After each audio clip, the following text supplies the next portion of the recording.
Eu sou Luciana Maris Pinto Nunes Rondon Carvalho. Trago bastante gente comigo, não é verdade? Eu sou natural de Campo Grande, Mato Grosso do Sul. Meu pai, nascido em Bela Vista, no interior. Os meus avós paternos, o meu avô veio do Mato Grosso, de Poconé, para Bela Vista, e minha avó do Rio Grande do Sul.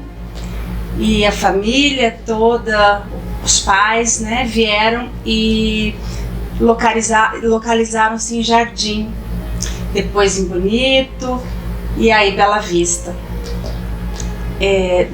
Da minha mãe, já é uma família, minha mãe veio do Rio de Janeiro, carioca, conheceu meu pai no Rio de Janeiro quando ele estudava lá e veio por amor, na paixão, e eu fico às vezes assim bem impressionada com a coragem da minha mãe, né? Porque antes de conhecer aqui, tudo aconteceu no Rio de Janeiro, casou no Rio de Janeiro antes mesmo de conhecer Bela Vista, que foi para onde ela veio.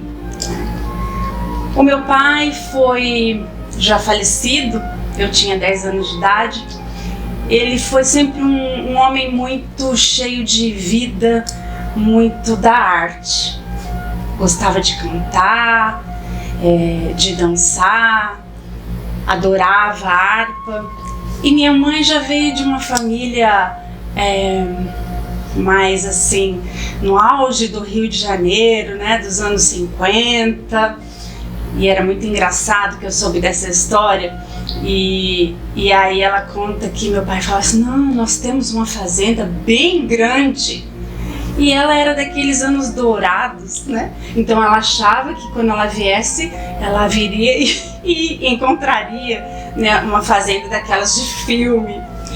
E na realidade dele, era uma fazenda grande, né, muito valorizada por ele, pela família. E aí quando ela chegou aqui, se deparou com aquela terra vermelha e foi lá perto de Caracol, Bela Vista, Caracol. Enfim, né, foi uma escolha e muito aventureira, né? Dona Blanche, o nome dela é Blanche. E aí realmente a gente vê o quanto que as pessoas, né, trazem um sonho, né, a paixão quando bate e enfrenta. E eu brinco e falo assim, que bom, né, porque eu tinha que nascer nesse mundo. A minha mãe gostava de tocar piano, né, mas não foi, vamos dizer assim, para frente com as aulas, mas ela também tem esse lado artístico nela, que no fundo também ela gosta de pintar telas, mas também acho que ela não se permitiu. Já meu pai, descobri depois que ele faleceu, numa gaveta lá em Bela Vista, porque eu passava minhas férias, né, em Bela Vista, uma caderneta cheia de versos e poesias e poemas, né? Falei, olha só. Bom, eu sempre fui uma criança sonhadora, meio que no mundo de contos de fadas, não é por isso que depois, quando me despertou um pouco essa área artística também de pintar, foi um pouco para esse mundo mais lúdico, mais da criança. E aí a minha adolescência toda em Campo Grande, né, as minhas viagens sempre eram ligadas à família, Bela Vista, Rio de Janeiro, com os meus avós. Uma família grande em Bela Vista, criada com os primos, embaixo de mangueira. Tempo muito bom. E aí então, depois eu acabei optando em fazer a faculdade de psicologia, olha só, né? Acho que eu buscava, né, um conhecimento mais profundo. Eu sempre fui muito reflexiva, né, assim, o pensamento meio que ficava abstraído, meio filosofava, enfim. E aí eu tinha uma tia casada com o irmão da minha mãe, e ela é psicóloga. E eu adorava o jeitinho que ela falava, que era um jeitinho manso. Eu não sei, quando eu optei pela psicologia, realmente assim, ela foi uma inspiração para mim na época. E E aí as coisas foram caminhando dentro da psicologia. Eu fui trabalhando em diversas áreas, em ONGs, com os índios, em planos de saúde, na clínica mesmo, em consultório. E eu sempre tive uma paixão muito grande em trabalhar dentro também das empresas. Eu adorava e adoro trabalhar com um profissional que a gente fala assim, que é o chão de fábrica, é aqueles, né, que estão ali na lida mesmo. E aí então, em 2005, eu fui para São Paulo para um curso, que foi a primeira vez que eu fui num curso ligado assim a esse lado mais motivacional. Sempre participei de congressos dentro da psicologia, que era uma coisa mais acadêmica. E aí então eu me deparo com uma palestrante que eu não sabia quem era muito bem. E eu me lembro que o tema que ela levou chamava-se Talento para Ser Feliz. E aquilo me chamou uma atenção. E eu falei, bom, acho que eu tô precisando disso. E fui.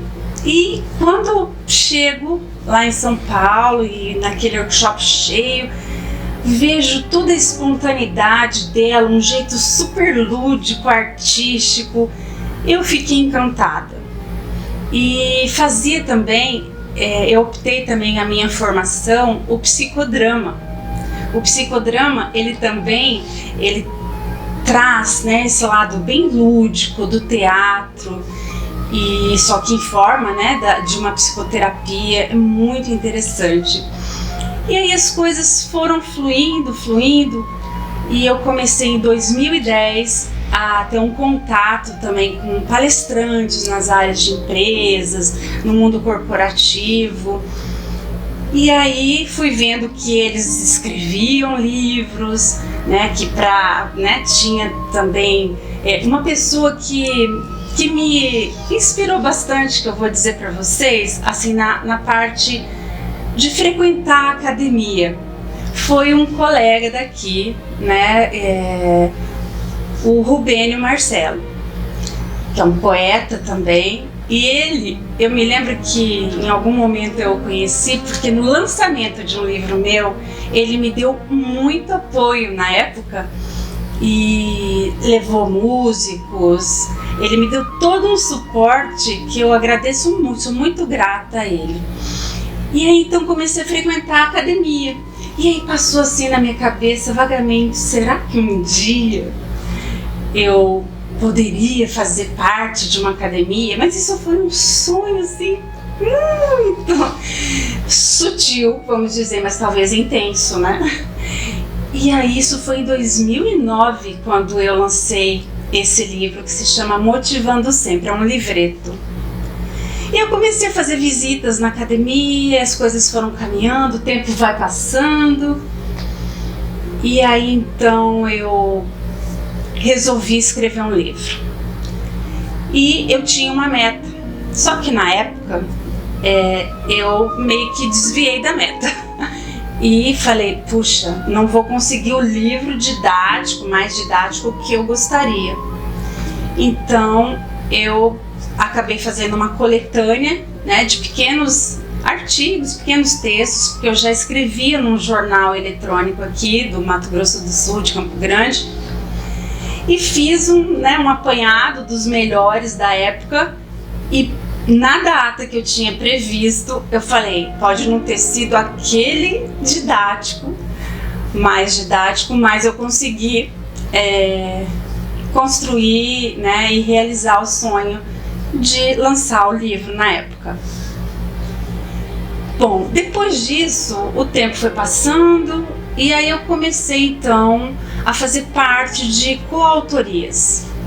Então eu trouxe até alguns livros, né? O livro Planejamento Estratégico para a Vida, que eu falo sobre a importância do planejamento estratégico.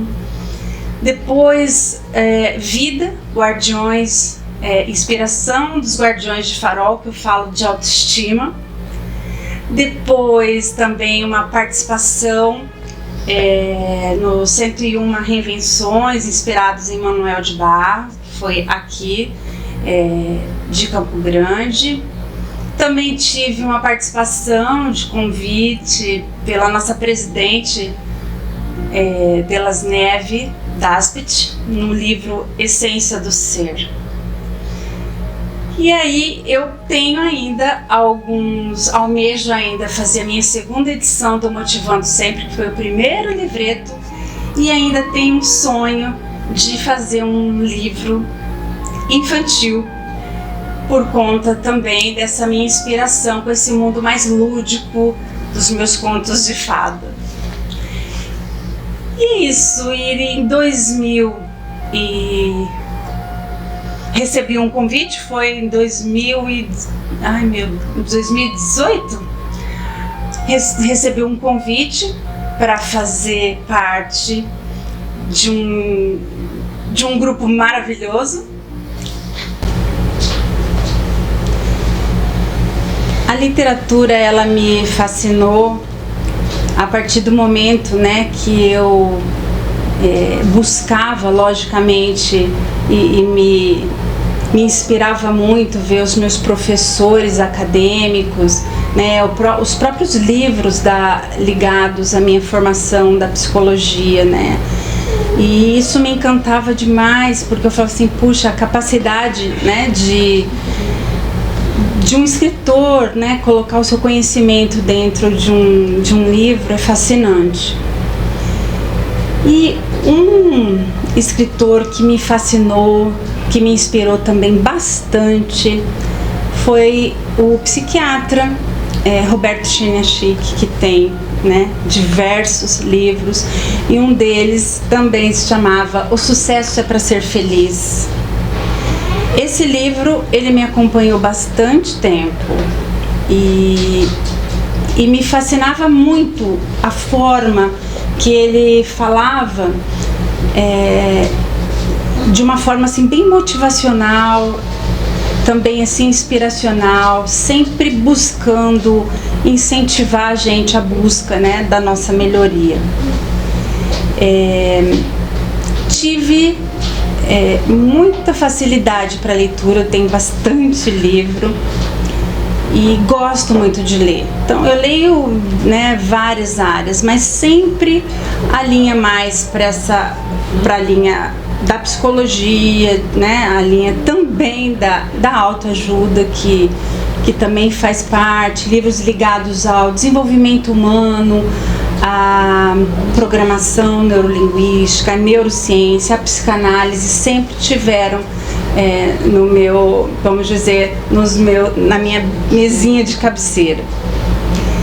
E a leitura, ela é fundamental, ela faz a gente viajar, faz a gente encontrar-se, colocarmos no lugar do outro, né, sonharmos, então é fundamental. E o poema, a poesia, o verso, confesso que comecei a desenvolver cada vez mais, mas realmente o meu lado de escritora, né, de escrever, ele tem mais a ver mesmo dentro da minha carreira profissional. E é isso, ler é uma descoberta e o conhecimento liberta, o conhecimento salva. Então eu sou muito fã da leitura e acho que é fundamental para o nosso desenvolvimento e o nosso crescimento. E a literatura, ela me fascinou tanto que em 2017 eu tive a oportunidade de adquirir, né, de virar empresária também de uma livraria linda, onde eu pude ter a oportunidade de conhecer tantos escritores, artistas, e com certeza estar nesse ambiente cultural me estimulou cada vez mais poder buscar, né, a cultura, a arte na minha vida, que talvez em algum momento estivesse um pouco adormecida, e aí ela veio aflorar o que já existia dentro. foi um marco na minha vida para buscar desenvolver e expandir, né, esse meu lado artístico, esse afloramento, vamos dizer, esse florescer que talvez eu estivesse guardado. Então foi um estímulo assim fundamental na minha vida. A livraria realmente foi muito importante e me sinto muito honrada por ter ajudado também muitos escritores e artistas com o meu apoio, com o apoio da livraria. E foi também fundamental e foi um impulso para poder entrar mais a fundo na nossa cultura, na nossa arte, aqui na nossa cidade, no Mato Grosso do Sul. O que eu acho muito interessante quando eu escrevo é porque em algum momento algo está me chamando. É como se fosse um processo também de cura, de autocura para minha pessoa. Então, eu começo e sinto o desejo de escrever realmente num processo que eu esteja inspirada, ou mesmo ou sonhando, ou também num momento de dor. E eu acho que esse processo ele me faz bem, ele me traz acalento. E eu acho que, independente se alguém for ler a minha obra ou os meus textos, eles me ajudam, eles me alimentam a minha alma, a minha psique. Então, independente, eu escreveria assim para mim. Hoje eu diria para um escritor, né, um autor novo que está chegando aí com a sua motivação, com o seu entusiasmo, com o seu desejo de produzir, de escrever, que acredite na sua intuição, que acredite que as palavras, uma leitura pode transformar uma vida, a própria vida, e que não se frustre diante dos desafios da vida, mas sim que acredite e vá em frente e tenha foco, porque escrever exige foco e exige dedicação. Mas mais do que tudo, o desejo e a intuição de que o que você tem aí guardado, o seu conhecimento dentro de você precisa se expressar. E isso é muito importante. Vale a pena seguir em frente. Um dia eu tive um desejo, um sonho, e muito vagamente achei que pudesse virar realidade. Mas acho que a confiança, às vezes na nossa emoção, no nosso sentimento, no nosso desejo, quando ele vem do coração, que é da nossa alma, que é esse portal divino que existe dentro de cada um de nós, quando realmente ele tem essa intensidade, esse amor incondicional, a tendência e a grande possibilidade de se realizar é possível. E hoje eu estou aqui muito feliz e grata por ter alcançado fazer parte desse universo da literatura e da arte. Eu sou muito grata e cada um de vocês também pode realizar os seus sonhos, seus desejos.